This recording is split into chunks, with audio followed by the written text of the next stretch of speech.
अभी तो आपने कहा ना कि आप अनमैरिड हो। हाँ, तो मेरी कहाँ शादी हुई है? और अभी आपने कहा ना कि आपकी बीवी आने वाली है। ये सारी बातें मैं तुझे बाद में समझाता हूँ। पहले ना मुझे तुझसे यांत्रिक सलाह चाहिए। क्या? यांत्रिक सलाह यानी? Technical advice. तो ऐसा सीधा हिंदी में बोलिए ना। अच्छा मुझे ये बता, घर में एक औरत रहती हो, वो घर एग्जैक्टली दिखता कैसा है? कैसी औरत? देख, क्या कैसी औरत? औरत माने औरत, सीधी सादी औरत, जो हाथ होते हैं, दो पैर होते हैं। बस बस बस समझ गया सब कुछ। फॉर एग्जाम्पल ये जो ड्रेसिंग टेबल है वो शॉपिंग करने के लिए गई हुई हो, ऐसी मेरी बीवी का ड्रेसिंग टेबल लगता है तुझे? सर आपकी बीवी क्या शॉपिंग करने गई है? देखो, अरे यार औरतें क्या शॉपिंग करती है?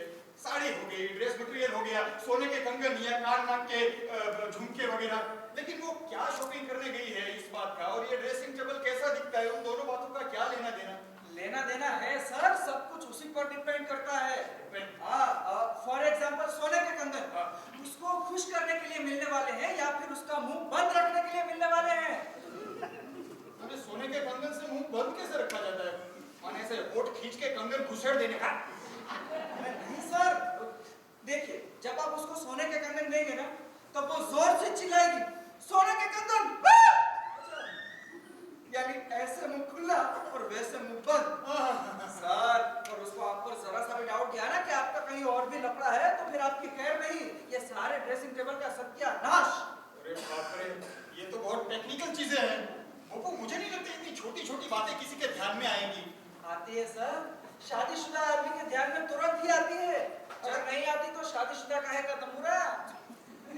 अच्छा तो एक काम कर, ये पाउडर जो है ना पूरे घर में फैला दे, और चाहिए तो बोतल बोतलें भी फोड़ दे, लेकिन ना देखने वालों को ऐसा लगना चाहिए कि मेरी बीवी गुस्सा होकर शॉपिंग करने के लिए गई हुई है। इसके लिए क्या है कि वापिस आने में मुझसे देरी होगी। सर, और अभी तो आपने कहा ना कि आपको बीवी नहीं है। अरे मेरी बीवी नहीं है, लेकिन मुझे बीवी चाहिए, वो भी अभी के अभी चाहिए, और नहीं मिली ना तो मैं फंसा बुकू, पूरा बच्चा फंसा। ये वीटा कूलर को मार्केट में लाने के लिए मैंने जानवरों की तरह काम किया है, दिन रात एक करके मेहनत की है, तब जाके पूरे गुजरात का सेल्स मैनेजर बना हूँ, और अब ये पोस्ट मुझे इतनी आसानी से गंवानी नहीं है यार। सर, पर ऐसे कैसे गंवानी पड़ेगी? अरे हमारी कंपनी का एक नियम है, कंपनी का हर कर्मचारी परिणित इंसान ही होना चाहिए, सभ्य एवं सुसंस्कृत। क्यों? बस ऐसे ही। डायरेक्टर बोर्ड के हिसाब से अगर अनमैरिड इंसान सेल्स मैनेजर बना है ना तो टूर्स के दौरान उसका पांव फिसलने के चांसेस है। आज तक इतनी सारी टूर की, एक साबुन नहीं मिला पांव फिसलाने के लिए। अरे बाप रे सर, इसका मतलब तो आपकी शादी जल्दी में करनी पड़ेगी। अरे जल्दी करने के लिए वक्त तो होना चाहिए ना।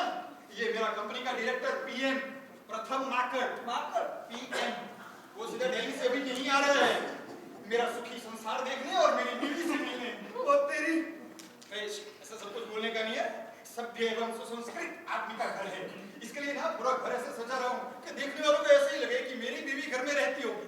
सर, पर मैं इतने वक्त से इस बिल्डिंग में प्लम्बर का काम कर रहा हूँ, पर मैंने आप जैसा स्मार्ट, होशियार, बुद्धिशाली, इंटेलिजेंट आदमी दूसरा नहीं देखा, एक मुझे छोड़ के। क्या? नहीं सर, आपकी इतनी अच्छी नौकरी है, इतना आलीशान घर है, फिर भी आपकी शादी क्यों नहीं हुई? अरे मेरी शादी तो कब की हो चुकी होती भोपू, लेकिन मेरे एक दोस्त ने वो भगा लेंगे आपकी गर्लफ्रेंड को, राइट? नहीं ऐसा कुछ नहीं है। क्या है, मेरी एक प्रेमिका थी, हमारी शादी भी तय हो चुकी थी, शादी का मुहूर्त भी निकल चुका था, लेकिन शादी के अगले दिन मेरे दोस्तों ने मुझे एक पार्टी दी, और उस पार्टी में पता नहीं मेरे किस दोस्त ने मेरे ड्रिंक में क्या मिला दिया कि मैं सीधा मुहूर्त के 1 घंटे पहले जागा, और मेरी शादी में मैं 5 घंटे लेट पहुंचा। मैं जब शादी में पहुंचा तब कैटरिंग वालों के अलावा मेरे लिए कोई राह देख के नहीं बैठा हुआ था। अच्छा हुआ सर, खाना तो नसीब हुआ।